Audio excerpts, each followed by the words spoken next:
नमस्कार दोस्तों। अगर मैं आपसे कहूँ कि चाइना ने अमेरिका को बर्बाद करने का मैंने 25 साल पहले लिख लिया था, तो क्या आप मानेंगे? ये कोई सीक्रेट डॉक्यूमेंट नहीं है। यह अमेज़न पर अवेलेबल एक बुक है। हाँ दोस्तों, ये एक बुक है और इसका नाम है द अनरिस्ट्रिक्टेड वॉरफेयर, जंग बिना किसी नियम के। साल था 1999। दो चाइनीज एयरफोर्स सिपाहियों ने एक किताब लिखी, हाई लेवल सिपाहियों ने। उस वक्त किसी ने ध्यान नहीं दिया था, लेकिन आज ये किताब वेस्टर्न इंटेलिजेंस एजेंसीज की बाइबल बन चुकी है। क्यों? क्योंकि इन दो सिपाहियों ने एक ऐसी भविष्यवाणी यानी कि प्रोफेसी की थी जो 2 साल बाद सच हो गई। उन्होंने लिखा था, अब सुपर पावर को हराने के लिए आर्मी की जरूरत नहीं। एक अकेला आदमी यानी कि ओसामा बिन लादेन जैसा भी अमेरिका को घुटनों पर ला सकता है। उन्होंने ओसामा का नाम लिया था दोस्तों 9/11 से पूरे 2 साल पहले। लेकिन इस किताब का मेन मकसद टेररिज्म प्रेडिक्ट करना नहीं था। इसका मकसद था अमेरिका को हराने का नया तरीका ढूंढना।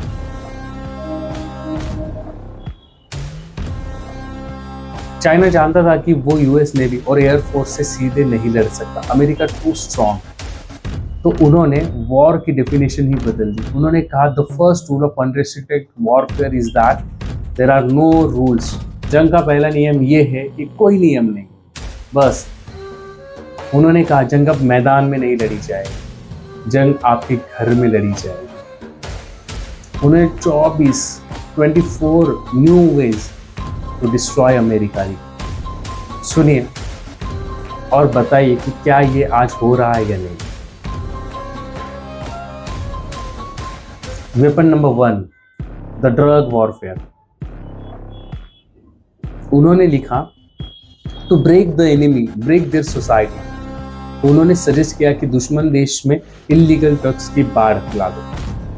आज अमेरिका में फेंटानिल क्राइसिस चल रहा है जो हर रोज न्यूज में आ रहा है। हर साल 1 लाख अमेरिकन मर रहे हैं और ये केमिकल कहाँ से आ रहा है?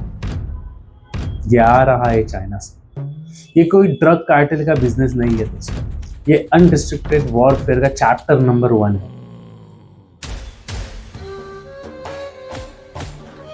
Weapon number 2, the financial warfare. उन्होंने लिखा, हम दुश्मन की इकोनॉमी को बिना गोली चलाए गिरा सकते हैं। बिना गोली चलाए गिराना दोस्तों, currency manipulation, debt trap diplomacy. आज चाइना ने पूरी दुनिया को कर्ज यानी कि लोन देकर खरीद लिया है।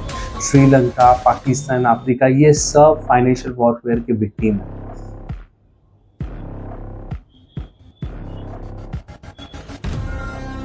Weapon number 3, Lawfare. इसका मतलब है इंटरनेशनल लॉज को वेपन की तरह यूज करना। चाइना डब्ल्यूओ के रूल्स तोड़ता है, लेकिन जब अमेरिका कुछ करता है तो चाइना तुरंत यूएन में शिकायत करता है।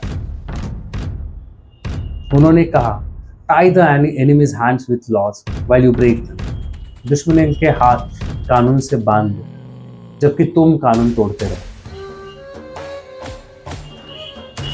और weapon number 4, media and network warfare. उन्होंने कहा था कि फ्यूचर में जंग इंफॉर्मेशन के लिए लड़ी जाएगी। दोस्तों ठीक से सुनिए, इंफॉर्मेशन के लिए लड़ी जाएगी। आप क्या सोचते हैं, आप क्या देखते हैं, आप क्या मानते हैं, उसे कंट्रोल करना ही असली जीत है। टिकटॉक क्या है दोस्तों? सिर्फ नाचने गाने का ऐप है। ये दुनिया का सबसे बड़ा सर्वेलेंस टूल है जो कल्चर वॉरफेयर कर सकता है और कर रहा है। चाइना में टिकटॉक पर एजुकेशनल वीडियोस दिखते हैं दोस्तों, एजुकेशनल वीडियोस। अमेरिका और इंडिया में स्टूपिड चैलेंजेस और ब्रेन रॉट कंटेंट। फर्क समझ में आ रहा है आपको? The soldiers are the last people to know the war has started। यानी कि फौजियों को सबसे आखिर में पता चलता है कि जंग शुरू हो गई है। हम आज भी बॉर्डर्स देख रहे हैं, हम आज भी एयरक्राफ्ट कैरियर्स गिन रहे हैं और वहाँ उन्होंने हमारे दिमाग, हमारे बैंक अकाउंट्स और हमारे बच्चों के फोन्स पर कब्जा कर लिया है। अगर आपको लगता है कि आप सेफ हैं क्योंकि आप बॉर्डर्स पर नहीं, तो मुबारक हो, आप अनरिस्ट्रिक्टेड वॉरफेयर के शिकार बन चुके हैं।